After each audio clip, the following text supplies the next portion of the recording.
तो hello family, आप लोगों को लग रहा होगा कि पूजा ट्रेन में बैठ के कहाँ जा रही है। तो मैं आपको बताऊं, ये प्लान बहुत अर्जेंटली बना था। तो हम लोग रात में ही 9 बजे 9:30 बजे करीब अपने नानी के घर टूंडला पहुँचे। फिर टूंडला से हम लोगों ने ट्रेन पकड़ा और हम 4 लोग ट्रेन से जा रहे हैं। तो मैं, मम्मी और मेरी सिस्टर आकांक्षा और नानी, हम 4 लोग हैं जो ट्रेन से जा रहे हैं। और ये मैं शीशे में अपना फेस देख रही हूँ। हम लोग अपनी सीट सर्च कर रहे हैं कि हमारी सीट कहाँ पर है।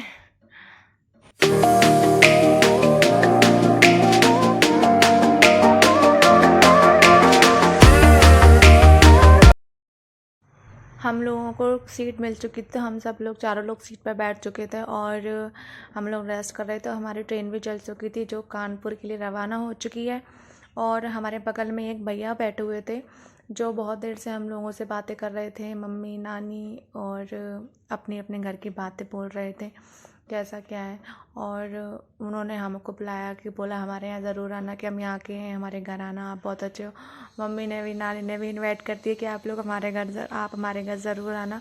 तो मम्मी और नानी बहुत जल्दी लोगों पर विश्वास कर लेती हैं। तो ये बात सही नहीं है। आप लोग प्लीज़, कोई अच्छा बोले या आपसे बात करे, आप उस पर विश्वास जल्दी नहीं कीजिए। और उन्होंने हमसे नंबर मांगा और मम्मी ने बोल भी लिया था मुझसे कि नंबर दे दो उनको, बात कर लिया करेंगे और हमारे घर आएंगे हम। तो मैंने नंबर ले तो लिया, पर मैंने अब उनको नंबर नहीं दिया। और क्योंकि मैं उनको नंबर देना नहीं चाहती थी। प्लीज़ आप लोग भी कभी ट्रैवल करो तो नंबर मत देना एक दूसरे को, किसी पे इतनी जल्दी विश्वास मत करना। हमारी ट्रेन कानपुर आ चुकी है और सही टाइम पर हम कानपुर पहुंच चुके थे। हम 4 बजे करीब सुबह उतरे थे। और यही वो भैया हैं जिसकी मैं बात कर रही थी, जो हमारे नंबर ले रहे थे। और आपको एक बात बताऊं, हम लोग जब टूंडला पर ट्रेन जब हम टूंडला से स्टेशन से हम बैठने वाले थे तो हम काफ़ी लेट हो गए थे टूंडला स्टेशन पहुंचने के लिए। मैंने लोगों से बोला भी था जल्दी चलो कि हम लेट हो जाएंगे, क्योंकि हमारी 12:30 बजे ट्रेन थी। और मुझे पता था कि नानी बहुत धीरे धीरे चलती हैं, इन लोगों से बोला था, ये फिर भी नहीं निकले। और फिर ये पहुंचे एंड टाइम पर।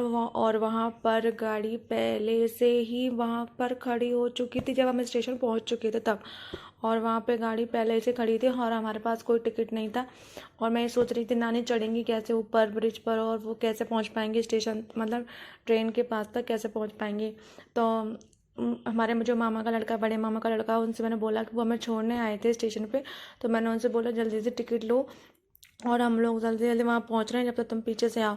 तो वो टिकट लेके आ रहे थे और मैं नानी को इतनी ज़ोरों से दौड़ाया और मैंने जल्दी चलो नानी जल्दी चलो। और नानी की स्पीड बढ़ भी गई थी, वैसे वो चलती भी नहीं है, नानी की स्पीड बढ़ गई। और एक लिफ्ट थी, लिफ्ट से ही हमें ऊपर जाना था। तो नानी को बहुत डर लगता, नानी पहली बार लिफ्ट में बैठी थी। तो मैंने लिफ्ट में उनको चढ़ाया और वो चढ़ी और मैंने उनका हाथ पकड़ के उनको चढ़ाया और वो चढ़ गई। और जब हम, सच्ची बताऊँ, हम ट्रेन में जब मम्मी ने उस पर कदम रखा ट्रेन से, और ट्रेन चढ़ने ही लगी थी। और मैं बहुत डर गई थी कि टिकट हम पर है नहीं और हम बिना टिकट के कैसे जाएंगे। फिर पीछे से शिवम आया, शिवम ने हमें वो टिकट दिया और हम फिर बैठ गए और चले लगी ट्रेन।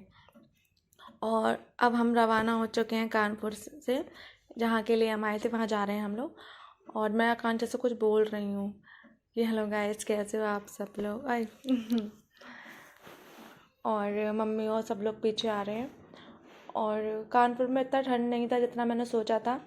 मैंने नानी से बोला था नानी रास्ते में ठंड लग सकती है, क्योंकि अब ठंडा मौसम हो चुका है। तो मैंने नानी से बोला नानी ठंड लगेगी तो कुछ ओढ़ने की रख लो। तो नानी ने कम्बल रख लिया था, हम उसे निकालने की हमें याद भी नहीं रहा और हमें ठंड भी नहीं लगी इतना। और ना तो ट्रेन में लगी ना हमें कानपुर पहुँच के लगी। तो थोड़ा टेम्परेचर सही है कानपुर में। और तो ये हम लोग तीनों के तीनों अपना चले आ रहे हैं नानी का हाथ पकड़ के। नानी धीरे धीरे अपने ठमक ठमक कर आ रही हैं, धीरे धीरे, दांत टूट जाएंगे वरना।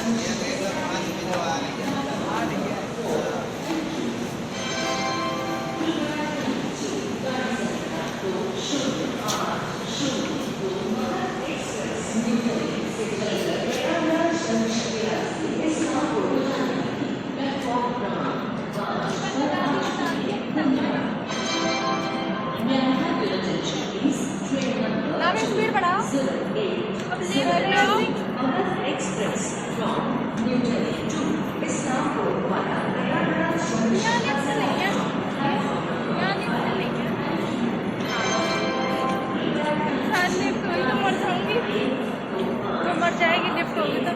ये है जी लिफ्ट है ना, ये वाली लिफ्ट।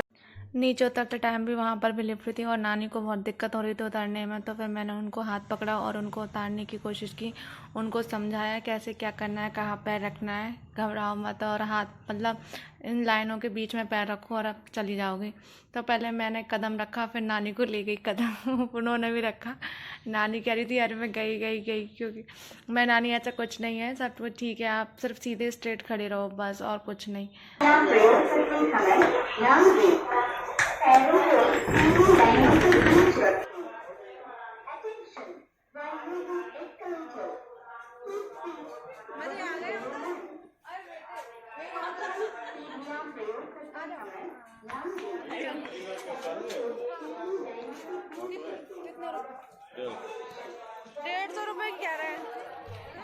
और हम लोग स्टेशन से बाहर आ चुके थे सब लोग, और हम धीरे धीरे करके आगे जा रहे थे। मम्मी अपने लिफ्ट की कहानी बताने लगी कि कैसे क्या है और फिर अब लोग आगे पहुँचे, इतने सारे भीड़ हो गई कि आप कहाँ जाओगे। मैंने कहा भैया हम चले जाएंगे, आप क्यों परेशान हो रहे हो, जाएंगे तो आप लोगों को बता देंगे। तो ये भैया पीछे ही पड़ के रह गए कि चलो चलो हम आपको ले चल रहे हैं, आपको कहाँ जाना है। तो मैंने उनको बोला भैया आप हमको जहाँ जाना होगा हम चले जाएंगे, आप परेशान मत होइए।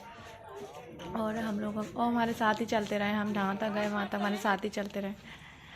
और हम स्टेशन के बाहर आ चुके हैं और नानी बोल रही थी हम थोड़ा रेस्ट करेंगे, थोड़ा खाना पीना खाकर फिर हम लोग जाएंगे, क्योंकि हम लोग खाना पीना लेकर आए थे तो हम लोगों ने ट्रेन में खाया ही नहीं था खाना। तो नानी बोल रही थी हम यहीं बैठ के कहीं पर खाना पीना खा लेंगे, तो नानी को वहीं ले जा रही थी कहीं अच्छी जगह पे, यहाँ पर वो आराम से बैठ के खाना पीना खा लेंगे। कहाँ बैठ रहे हो? माँ बैठ लो इधर खाना पीना खा।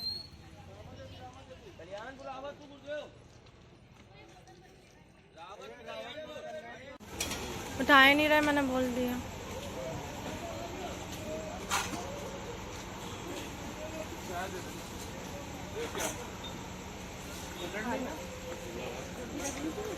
हाँ रिक्शा चलेगा हमारे यहाँ से आगरा से, रिक्शा कोई नहीं है। नहीं रिक्शा मिलते हैं आपको, रिक्शे मिलते हैं आपको टूनले में, रिक्शा कम ही मिलेंगे है ना, 20 रुपये दे देना कम होगा। ये टेम्पो ही चलते हैं गाड़ियाँ बन के जाते हैं।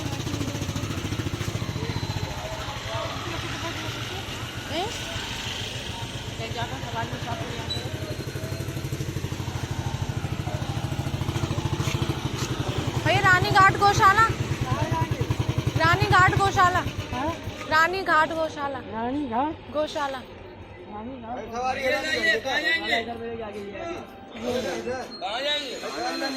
कितने पैसे लोग? नहीं 4 लोग। रानीघाट गौशाला, रानीघाट गौशाला, रानीघाट गौशाला। हाँ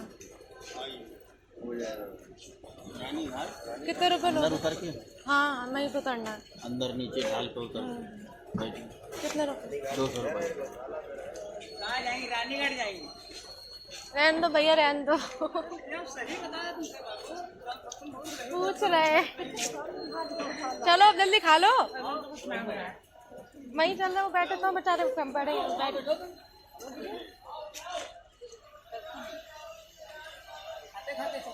हाँ खाते खाते चलो, अगर खाते खाते चलो, खा लो आप खा लो। बैठो बैठो बैठो।